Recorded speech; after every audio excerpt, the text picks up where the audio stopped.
E vamos conversar sobre alguns assuntos quentes aqui.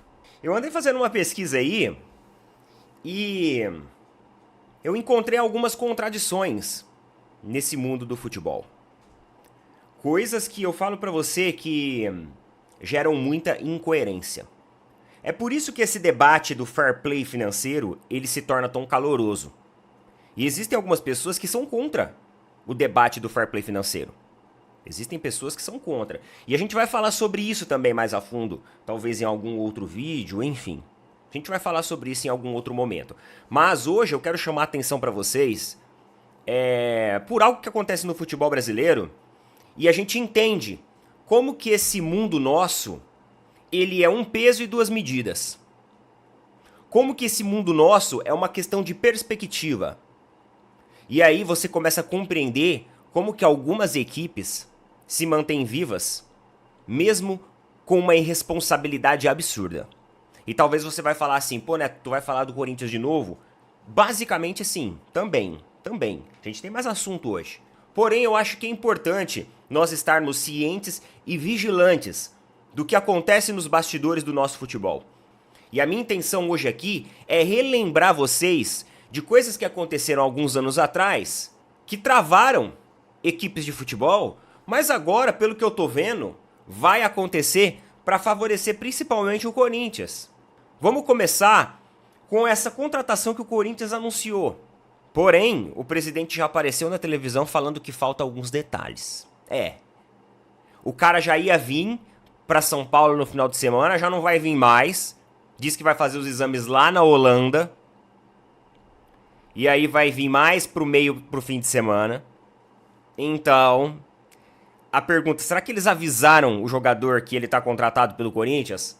Será que eles avisaram o jogador que no ano que vem ele pode estar aqui em alguma cidade do interior jogando contra o Ituano, algum clube de Série B? Fazer história, né? Porque vai ser o primeiro jogador a jogar uma Eurocopa e um campeonato de Série B em menos de um ano. Primeira pesquisa que eu fiz é entender qual que é o molde da contratação do Depay pelo Corinthians.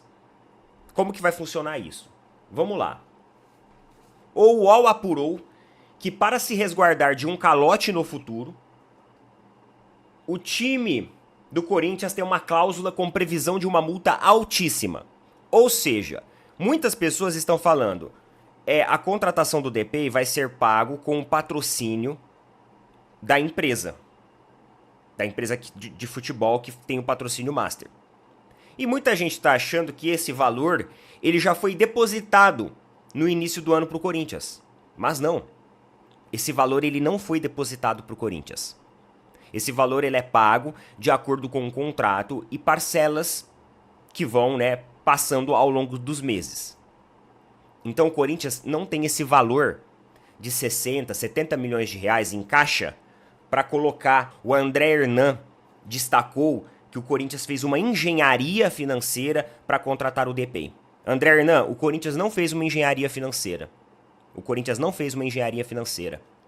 Porque engenharia financeira é quando você tem condições de comprar alguma coisa. Então, o que o Corinthians fez não é engenharia financeira. Engenharia financeira é quando você tem condições de comprar alguma coisa, mas talvez você não dispõe de todos os recursos inicialmente.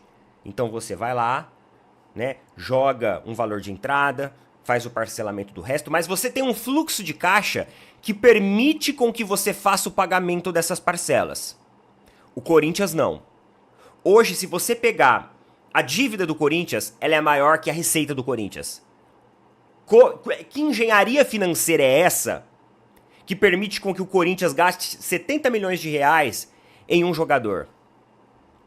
Com um salário de 3 milhões e meio de reais. Que engenharia financeira é essa? Então isso não é engenharia financeira. Isso não é engenharia financeira. Maracutaia. A indenização é prevista caso haja rescisão contratual pelo não cumprimento do acordo por parte da casa de aposta. Segundo fontes do clube, não houve bloqueio das contas da empresa da Bet, que hoje está sendo investigada pela polícia por envolvimento com o jogo do bicho. Além disso, os departamentos de marketing financeiro concederam um aval para a contratação do Depay por projetarem um plano B, no pior cenário com a casa de apostas. Então o Corinthians tem um plano B para a contratação de um jogador de 3,5 milhões de reais por mês. Não sei que plano B que é esse, mas enfim. O vínculo entre Corinthians e a empresa contempla a contratação de um nome midiático com subsídio da patrocinadora desde que foi firmado. Então vocês entenderam que essa proposta de trazer um jogador midiático já estava meio que acertado entre eles, quando foi fechado o patrocínio. Pô, Neto, mas aonde você quer chegar com isso? Eu quero chegar aqui, ó. Olha onde que eu quero chegar. Matéria do ano de 2018. É antigo, mas é importante pra gente observar um peso, duas medidas. Um peso, duas medidas dentro do futebol brasileiro. É por isso que eu sou a favor do fair play. É por isso que eu sou a favor do fair play. E se sua equipe, ela é uma equipe responsável, ela é uma equipe equilibrada, é uma equipe que dá o passo conforme o alcance da perna, você também tem que ser a favor disso. Fair play financeiro vai limitar o futebol brasileiro. Negativo. Negativo. O fair play financeiro limita para quem tem coisa para pagar, para quem tem dívida no mercado, para quem tá com o nome sujo na praça. Vamos lá. Receita Federal, olha lá, Receita Federal condena a parceria de Palmeiras com Crefisa. Em 2018, na verdade, antes de 2018, a Crefisa começou a injetar dinheiro no Palmeiras. Sabe, os corintianos que falam que o Palmeiras é o time da Crefisa? Então, vocês são o time da Bet, né? Começou a injetar dinheiro patrocinando o Palmeiras. E o Palmeiras pegou esse dinheiro, esse montante, e começou a investir em jogadores. Só que eles fizeram isso de maneira direta. Ou seja, o Palmeiras, ele não tirou do caixa dele. O Palmeiras, ele já combinou o investimento diretamente com a Crefisa. E a Crefisa começou a fazer o investimento, subsidiar os jogadores de forma direta. E aí a Receita Federal encontrou um gap nisso. Vamos ver aqui, ó, o que a Receita Federal encontrou. Ó, a Receita Federal condenou e vetou o molde da parceria entre Palmeiras e Crefisa. A relação pode até existir, mas seguindo regras. A Crefisa já investiu cerca de 130 milhões em jogadores. Lembra que teve um pacotão de jogadores com Palmeiras.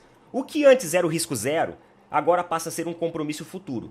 E só se transforma em dívida caso o jogador seja vendido por um valor inferior ou deixe o clube ao término do seu vínculo. O novo modelo da parceria é um espelho do que aconteceu com a contratação do Mina, usando o dinheiro do ex-presidente Paulo Nobre. A Crefisa, ela colocava na contabilidade dela essas contratações. Com isso, ela fazia uma declaração como despesa. E no abatimento contábil, ela reduzia os lucros operacionais dela. E com isso ela pagava menos imposto. Então, ó, a questão é, pelo acordo, o Palmeiras devolveria o investimento à empresa de crédito quando vendesse o jogador em questão. Esse retorno do investimento foi interpretado pela Receita como um empréstimo. Então a Crefisa, ó, por conta da nova exigência da Receita, inclusive a Crefisa não entrou em outras negociações feitas pelo Palmeiras. Então o que aconteceu, mano? A Receita Federal, ela interferiu nisso que estava acontecendo, nessa manobra que estava fazendo, e, cara, e proibiram. Ó, o clube tem que assumir os riscos também. Eu quero ver se a Receita Federal vai ficar com os olhos bem abertos a esse investimento do Corinthians. Porque o Corinthians vai utilizar a patrocinadora Master também para subsidiar direitos de imagem, luvas, tudo do jogador. O Corinthians não tá tirando a grana do próprio caixa. O Corinthians está utilizando sim a Bet como subsídio. E inclusive na apuração feita pelo UOL, olha aqui no final, ó, o vínculo entre Corinthians e Esporte da Sorte contempla a contratação de um nome midiático como subsídio da patrocinadora desde que foi firmado. O Alexandre Matos, ele fez uma entrevista, né, num podcast aí, e ele falou sobre várias coisas, sobre a carreira dele, sobre a relação dele ali com alguns jogadores. Enfim, ele contou histórias do futebol. E pra você ter ideia, mano, o cara sabe até o número de camisas que o Flamengo vende. E aí ele falou o seguinte, ó. Eu conheço o pessoal da Adidas do Palmeiras. Falaram pra mim, quando o Palmeiras foi campeão brasileiro, o Palmeiras vendeu 600 mil peças. E foi um dos recordes da equipe. Chuta quantas peças o Flamengo vende no ano. Todo mundo fala 1 milhão de peças. O Flamengo vendeu 2 milhões de camisa. E aí, talvez você tá olhando assim, pô, Neto, eu não acho que 2 milhões de camisa seja muita coisa. Vamos fazer uma conta de padaria aqui? Fazendo uma conta de padaria rápida aqui, ó, fiz aqui no computador, 2 milhões vezes R$380, que é o preço hoje da camisa da Adidas, modelo torcedor, tá? Não é o jogador. Tô falando só do modelo torcedor. Sem contar que tem camisa 1, camisa 2, camisa 3, então tem gente que compra as 3 camisas. Mas assim, fazendo uma média por cima, isso dá 760 milhões de reais. Então, Neto, o clube fica rico com venda de camisa? Não.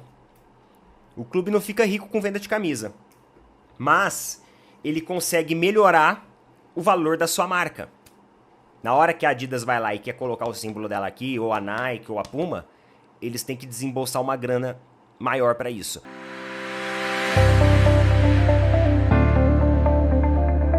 Atenção! Quer aumentar a visibilidade da sua marca, atrair mais clientes e potencializar suas vendas? A BrandBee Marketing Digital tem a solução perfeita para você. Transforme seu negócio agora mesmo. Apareça para o seu público-alvo com anúncios no Facebook, Instagram e Google. E tem mais! Ganhe 10% de desconto na sua primeira campanha e alcance mais de 50 mil pessoas na sua cidade e região. Agende uma consulta grátis pelo WhatsApp 21 97708 8691 ou visite nosso site brandbee.com.br.